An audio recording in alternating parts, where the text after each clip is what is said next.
guys, welcome to Hip Use History as we hit you up with some world history knowledge that you're going to need to know if you're in school. And if you're not in school, it's a little creepy, but you can keep watching.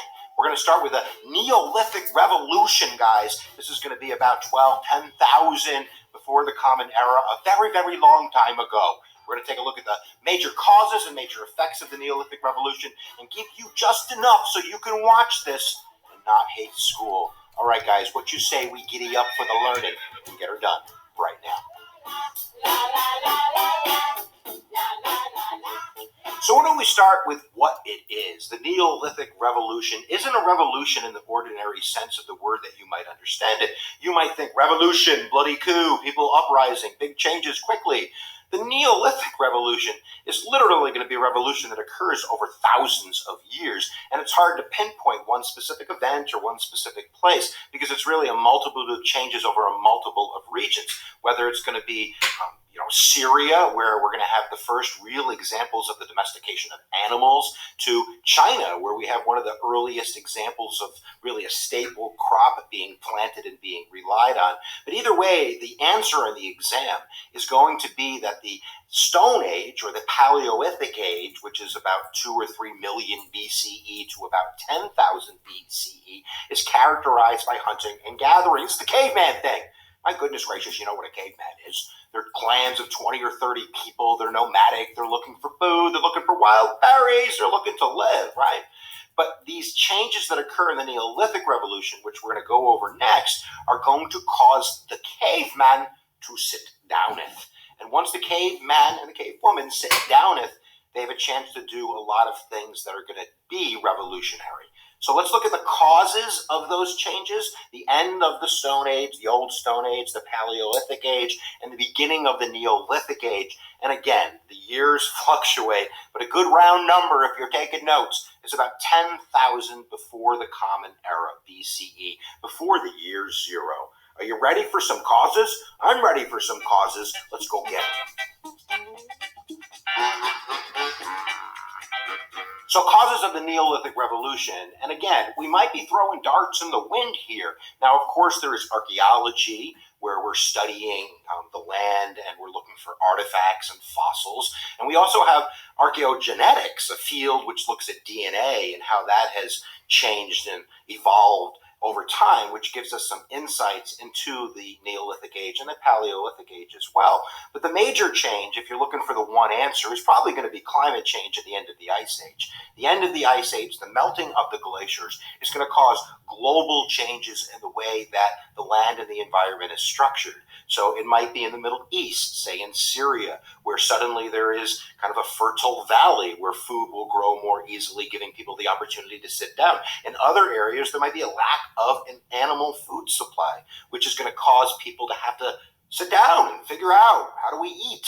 And climate change would be probably top on my list, but there's also other reasons that archaeologists and archaeogenetics people have put out there, including the population just growing too large to be a hunting and gathering society. So when you have too many people, you got to figure out how to feed them.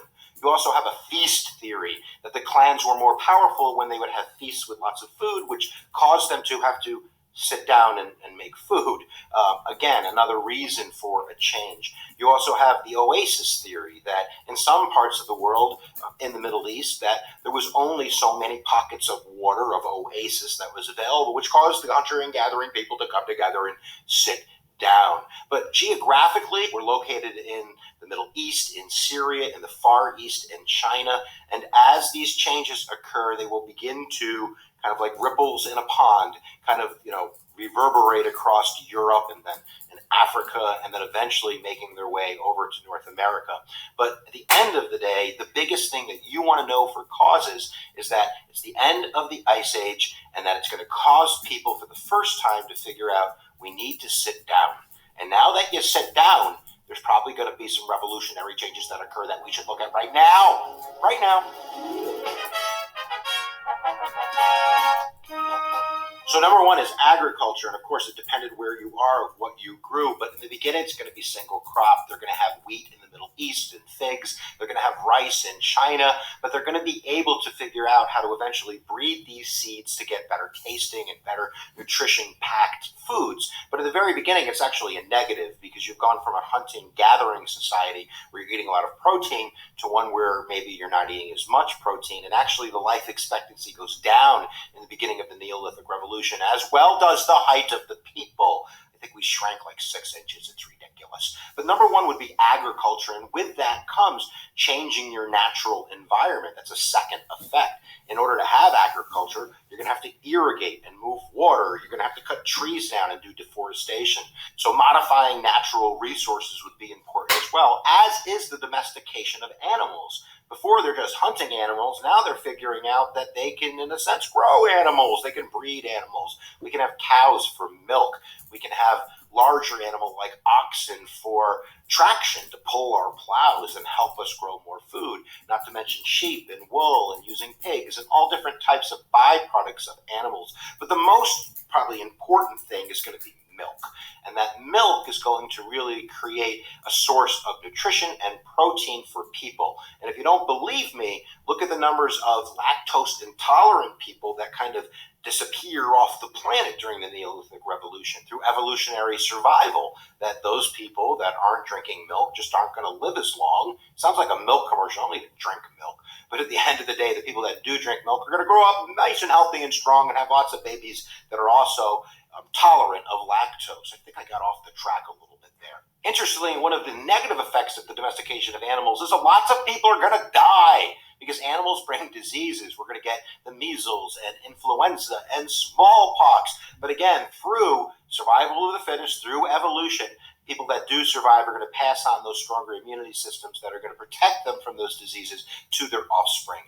We're also going to talk about the division of labor. For the first time, not everybody is hunting and gathering. So you have an opportunity not only for art and having art that you don't have to carry on your back. Imagine doing Stonehenge in the Paleolithic age. Guys, pick up Stonehenge. We're going to the other side to catch the animals. So art's going to be a huge deal. Technology, inventing things like calendars and the wheel and early writing system is going to be very important.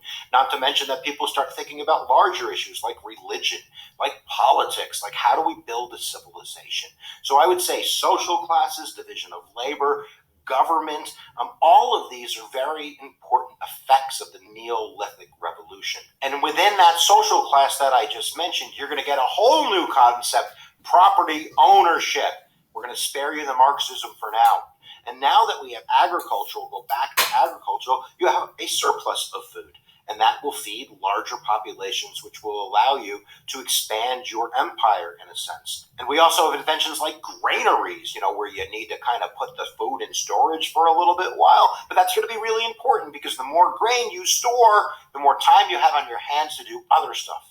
And of course, with new technology comes new weapons. We're going to end up not just with stone, which is Paleolithic, but we're going to have metal weapons as well. And like any civilization, those with the biggest guns wins. And that's really going to be the beginnings of the city-state, which is going to grow into eventually more of a modern history as we take a look at some of those early civilizations that make the day. So there you go, guys. That's kind of the effects of the Neolithic Revolution.